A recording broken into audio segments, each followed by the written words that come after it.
me and Sesker, we have like two running jokes for I'm Back. We have We're Back, a dinosaur story, and we have We're Back in Pog form. And I need to find more because there's gotta be, this feels like an untapped vein of comedy, you know? And I'm also convinced another untapped one is, the like It's So Jover with Joe Biden. Yep. The only other like gaming themed one that I could think of was It's So Snover. I need to just take some time out of my day to workshop some jokes. It's So Grover. Like the Muppet? Yeah. It's a good one. Like It's So Glover almost works. It's So Beautiful Jover. That's more or less the same as It's So Jover, though. Like, obviously it's Beautiful Joe and not Joe Biden, so it is a strict upgrade.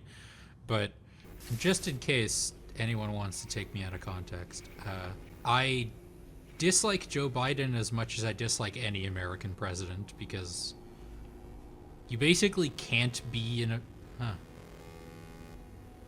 Something went wrong here. A president of the United States without being a war criminal. But Trump is way worse. Like, not close. Yeah, there's no real good, obviously there's no real good track history of any of them. No. But Trump is vile. William Harrison was probably the least war criminal president because he died 30 days after becoming president.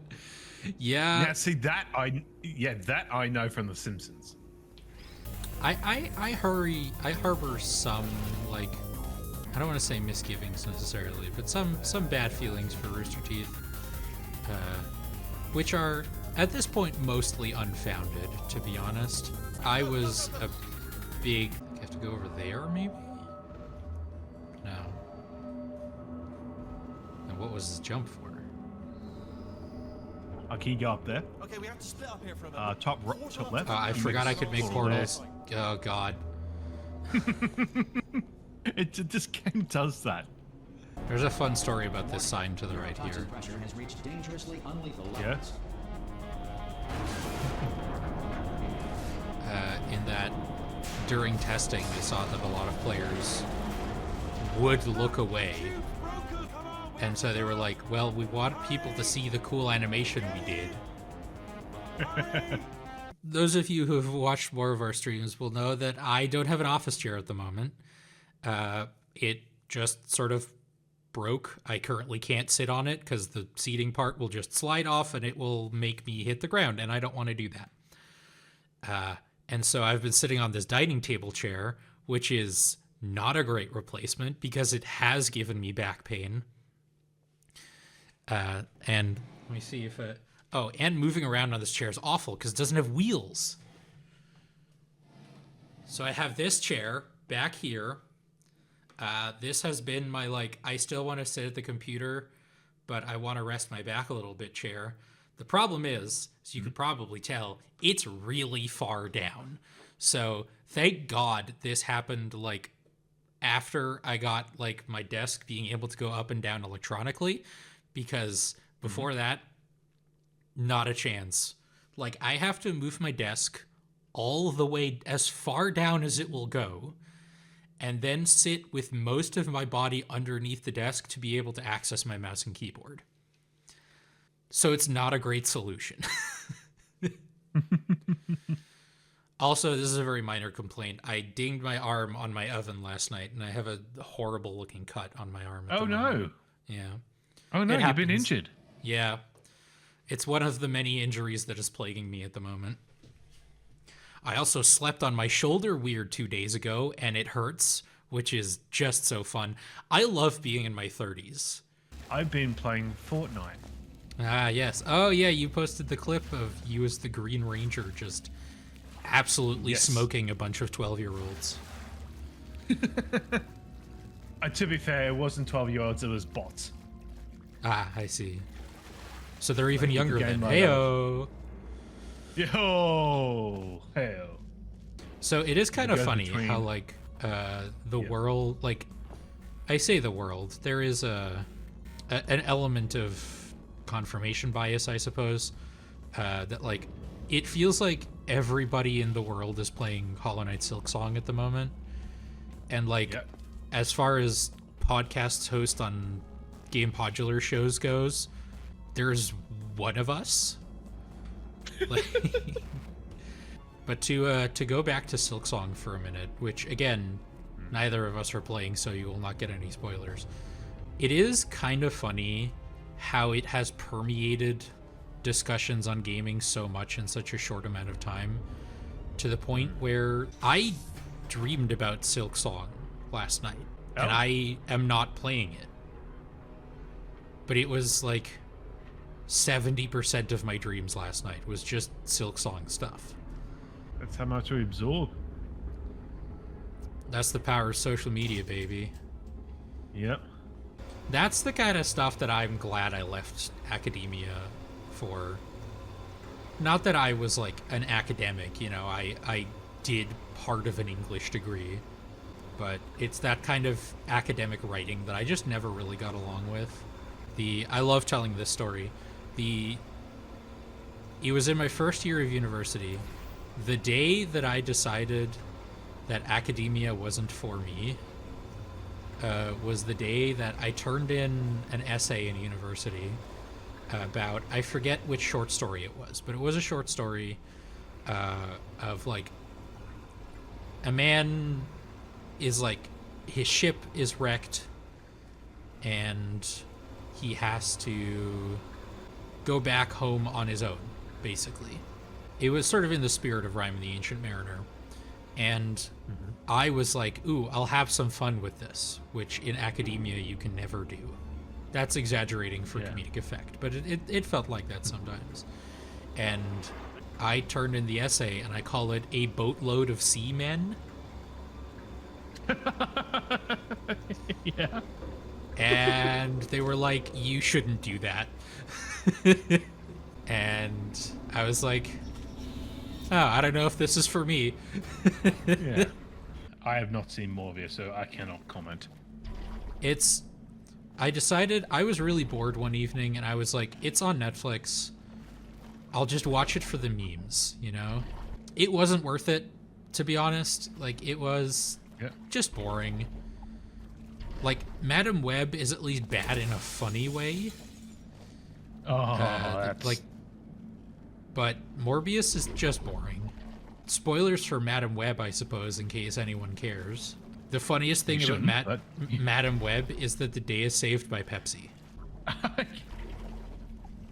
Okay. Because, like, there's, like, the big climactic fight at the end because it's a superhero movie, you know? Yep. And they're on this, like, sort of industrial factory scaffolding thing. And she beats the main villain by dropping a big, like, Pepsi billboard on him. Yeah. I watched the first 50 Shades of Grey movie, again, for the memes, for the lols. And I had way more fun with that movie imagining, like, that the two main characters, Anna and Christian, are like two serial killers who are trying to target each other. Because they just have zero chemistry. And, you know, both Dakota Johnson and Jamie Dornan, I would not consider them to be bad actors at all. Oh, it worked. Yeah. Damn it. Just had to wait. But they just had zero chemistry. And I only ever watched the first one because it was not good. And I didn't feel like watching the other ones. And that's how media consumption works, basically, you know? But yeah, the problem is with, like, obviously adapting a video game to a linear narrative like a movie, there's always going to be some growing pains. And most video games are just so long that condensing it to like a 2-hour movie, you miss so much. Like, that's honestly like one of the reasons why the Warcraft movie didn't really work, and I did see it in theaters, by the way, is same. Warcraft just has so much just lore that you have to get through to understand what's going on in that movie. And so much of the movie was just like characters blankly explaining their motivations almost essentially to the camera. And it was really boring. I think something like Metroid could possibly work well as a TV show. I'm going to say something that is going to make some fans mad, and I recognize, and I want to say right off the bat that I recognize that I don't have a lot of experience with the Metroid franchise. But they'd have to give Samus a character, and I don't know what that would be, you know? Because sort of the running joke that everyone has is like they tried to give her a character in Metroid Other M, and that game is stinky poo-poo, right? Like, nobody likes that game. I'm excellent, and one of the main reasons why... My desk chair is back, baby! Hell yeah. Ooh, proper back support. Oh, it's so good, and I can roll around on it. It's the best. I did just roll over my toes in the process of doing that bit. So that is one downside, I suppose. Oh, my God. But it's been great. It got fixed yesterday while I was recovering from my COVID booster. As a reminder, you should get those. It's still around. It was very funny because I was already sort of feeling it on, like, I got mine on Tuesday, and I was already sort of feeling it on, like, Tuesday evening. So I was like, well, I know the guy is coming to fix it between, like, 9 and 12. So I'll set my alarm for 8 a.m. so that I have plenty of time to, you know, shower, have breakfast, brush my teeth, all that stuff. So my alarm went off at 8:45 because I forgot to change the minutes. And also I saw that I had received a phone call 15 minutes prior of the guy asking to be let in, basically. So I called him back and it was like, hey, sorry, my phone was still on silent, which is not incorrect in my defense. And so he got here about 9:15. He worked for like half an hour, and my chair is back. I can sit on it, and it's great. And then I didn't use it for most of yesterday because I was on the couch with a fever. This is something I talk about a lot, and I talked about on Blue Sky, is like, I'm not a lawyer. I have, like, the most experience I have with the legal system is I've played a bunch of Phoenix Wright games, and if you've played any of those, you know that's not a good representation of the legal system. But I do just have pretty strong reading comprehension skills, because, yes, that is an actual skill that you have to work on and cultivate. And so I can get pretty far with that. And so, you know, I'm not going to sit here and pretend like I perfectly understood all of the, like, legal terminology that went on in that patent. But I think I did a pretty good job understanding what it was about and what it was for. And sure enough, at least two more people more qualified than I am agreed with us. So I'm doing something right. Blue. Orange. Don't mess it up this time. Michael Bay making Transformers 2.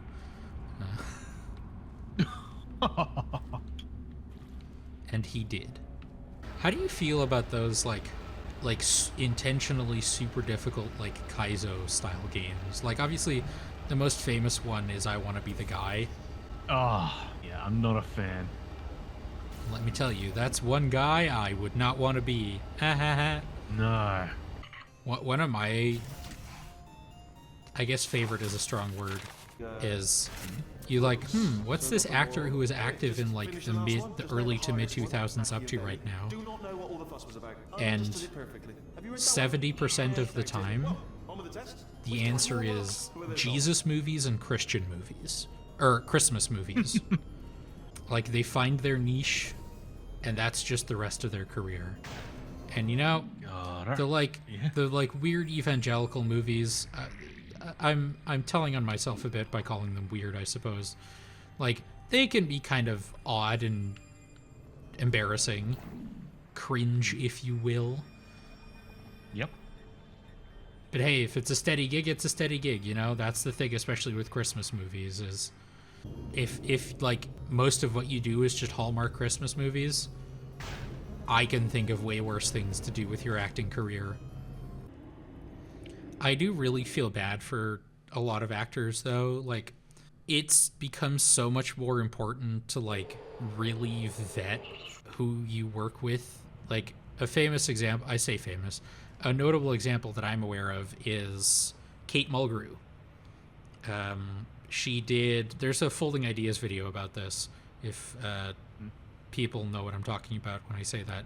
She did narration for like a science documentary.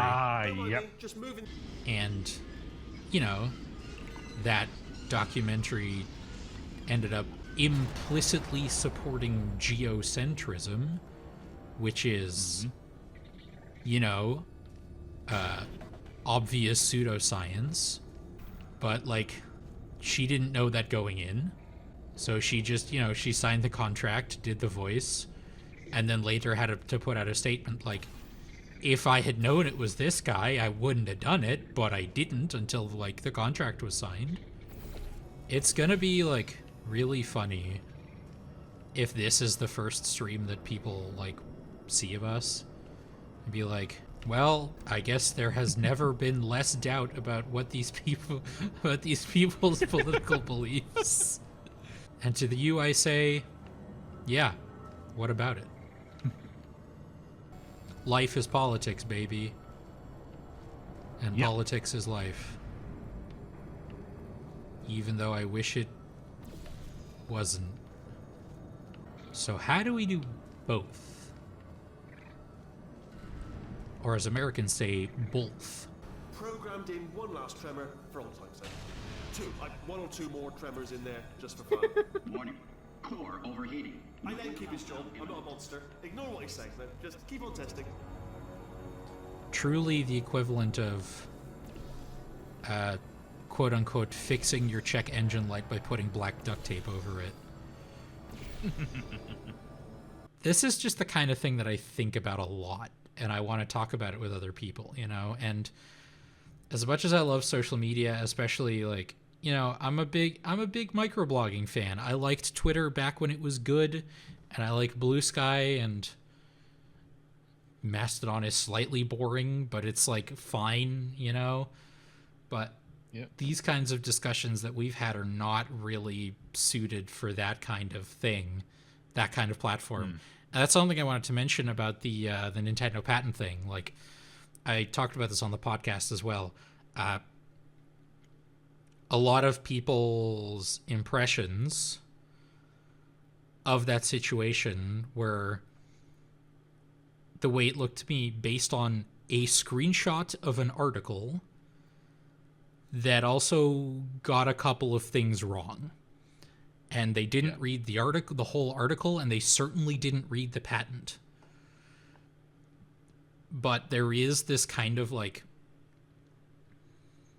inherent pressure, I guess, to be commenting on the latest thing that's happening. And that's just sort of baked into these microblogging platforms. And, like, I'm not gonna front, like, I did it, you know? I was, like, in the train, and I fired off some thoughts on that situation, and then I later deleted them because I did more research and realized I was wrong. In some ways, I don't think we can blame two people too harshly for that kind of thing, because that's just sort of a feature that's built into those kinds of platforms, right? But on the other hand, like, it is kind of a serious situation with a lot going on. And having just a very surface level understanding and basing your entire opinion on that, also maybe not the best idea, especially when that leads to more people having that incorrect assumption, because, like, well, they're talking about it, so they must have looked into it, right? Like, it's the H-Bomber guy thing of Tommy Tallarico has made all these claims that would be so easy to fact check, so surely someone's done it, right? And it took a British YouTuber 9 months to make a 2.5-hour video to look into it, because nobody else did. And I get that, especially with stuff like legal stuff and patents, it is also very tricky because legalese, as it's colloquially referred to, is really hard to read. Like I have pretty good reading comprehension, and even I struggle in parts. And I don't mean to sound like I'm gatekeeping when I say this, but if you know you don't have the skills to be able to look into stuff like that, maybe just don't post about it. Like, and in that kind of scenario, you do have to kind of consider the source. You know, a good rule of thumb is if somebody is like advertising the fact that, oh, I wrote a big book on this subject and I'm a PhD, it's worth asking, what did they get their PhD in? Yep. Like, is it relevant to the subject matter they're writing on at all? Because if, like, their PhD is in quantum physics and they're writing about sociology, maybe not the best source. But yeah, I was pretty sick last year as well with actual COVID, right before I was going to move, which is an awesome time to be sick. And I called my doctor and I was like, yo, like, I have to lift furniture in 2 days.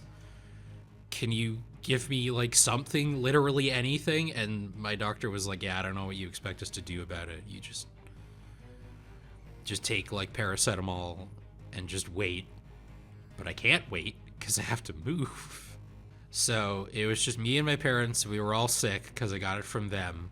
All the friends who I had asked to help me out, I asked them, like, yo, if you help, you're probably going to get COVID because that's what we have. And they were like, yo, full respect, no thanks. I'm good. We're not coming. And I don't blame them at all, to be honest. Like, Yeah. no, you do what you got to do. Don't get sick if you don't have to. Like, I will not disrespect anyone who backs out for stuff like that. And so we took we extended our rental on the moving van for an extra day because we were expecting to be with 6 people, and now we were with 3. Yeah. Anyway, so that's the story of my life. But yeah, Tron Ares, like, they hired Jared Leto on purpose. Why? That's what I'm trying to.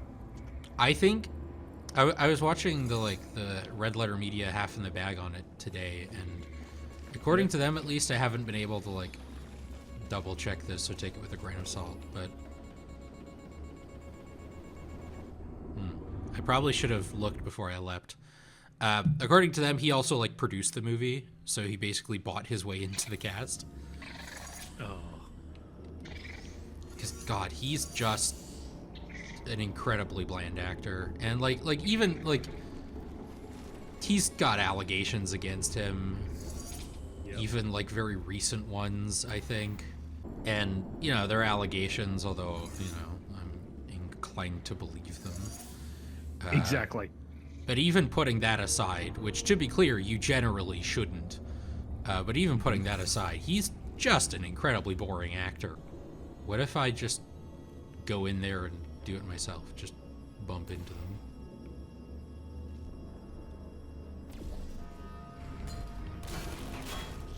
Ah, there's no floor there. Okay, yep, probably should have checked that, but I didn't. But yeah, there are some people who, like, are ostensibly... I have to do all that again, too. Bummer. Who are, like, ostensibly don't really agree with J.K. Rowling's politics, but they're still just, like, extremely Harry Potter pilled. And Yeah. in a way, those people are worse than the people who are just like, yes, I'm going to support Harry Potter because I think transphobia is cool and good, actually. Because, like, yeah, obviously that's a heinous thing to do and say. But if you don't agree with J.K. Rowling's politics, but you're still giving Harry Potter money, then, like, what are you doing? You know? Like, it is actually pretty easy to give up on aspects of your childhood. And Sega and Nintendo are 2 very different companies, because Nintendo also makes hardware.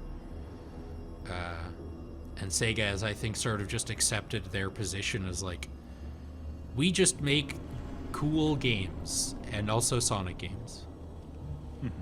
Like we make Yakuza. Yeah, I know. Gotta promote the engagement somehow. Like we make Sonic, we make Yakuza, we make interesting, cool games with very devoted fan bases. And we've been out of the hardware game for like 30 years. Because yeah, like I don't believe in like the full like auteur vision. And honestly, like when you talk about like film auteurs, there's always a lot more wiggle room there than people tend to think. Like a very famous example is George Lucas, right? Yep. Like people attribute a lot of greatness to George Lucas because he made Star Wars. Okay, so there's no floor there. That's good to know. But the thing that you have to remember about George Lucas, and one of the reasons that like the prequel trilogy was not good, is a big reason as to why the original trilogy is good is his wife was the editor on the original trilogy, and then between the original trilogy and the prequel trilogy, they got divorced. Like, and she didn't work on Star Wars anymore. I do want to be careful when I say that as well, because, even the most commercial piece of art should still be regarded as art. But we also have to remember that, like, the purpose of it is to make money. And in a way, like, even the least commercial things tend to also, the people who made them do want to get paid so they can make more. And I'm not going to begrudge them for that. And that's especially why we should support stuff like that, because a lot of those games are very interesting, and I want to see more like them. Here's a fun one. Do you know what my first exposure to this genre was? What's that? 99 Nights. Oh. Yeah, I've never played a Dynasty Warriors game. My first one was 99 Nights. Oh. Yeah. That game is not good, and I'm surprised it got a sequel. And it is also, 99 Nights 2 is also one of the all-time great E3 memes, because it was like the guy from, I think, Konami, who was really trying to big up I'm not going to do the accent because me doing the accent is racist, but he's like, 1 million troops. Wow. And just nobody responds in the audience. They're just like, okay. It's on the level of like the Jeb Bush, like, that's a clap line, please clap. Yeah. Just so embarrassing. It was so funny. Nintendo, it is definitely coincidence, but they do manage to keep finding ways to make our lives, specifically as the host of a Nintendo podcast, with a very specific scheduling requirements for our recordings, really hard. They have done, like, they've been batting really almost 100 on, well, we had a recording scheduled, and now there's going to be a Nintendo Direct exactly that day. So I guess our episode is vastly different now. They love doing that to us, specifically. That's why we joke that that Miyamoto personally listens to N Focus. And if he does that, we're never getting review codes from them.